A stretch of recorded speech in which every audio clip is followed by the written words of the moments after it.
புனாதி என்ன காமிக்குதுன்னா மனம் திரும்புதல் காமிக்குது. கர்த்தரோட விசுவாசம் வச்சு என்னாவது மனம் திரும்புதல் அர்த்தம் என்ன? புனாதி நம்ம தோன்றோம் இல்லையா?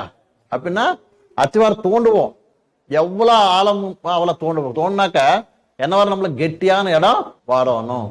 அது என்ன ஆகுதுன்னா, நீ எவ்வளவு உங்களோட பாவத்தை பத்தி அறிஞ்சு மனஸ்தாபனப்பட்டு ஒரு பாவத்தை நீ என்ன பண்ணணும்?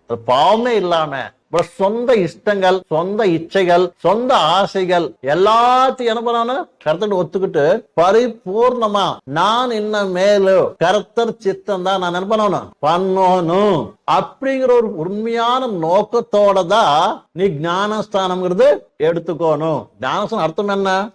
இத்தனை நாள் எம்பட இஷ்ட பிரகாரம் நடந்த, இனிமேல் யார் இஷ்ட பிரகாரம் நடக்கிறான்? கர்த்தர் சித்த பிரகாரம் நடப்ப, அவர் இஷ்ட பிரகாரம் நடப்ப. இதுதான் ஒரு உண்மையான என்ன ஒரு முடிவுக்கு வரணும். ஒரு விசுவாசி ரட்சிப்படம் என்ன, ஞானஸ்தானத்துக்கு வரணும் என்ன?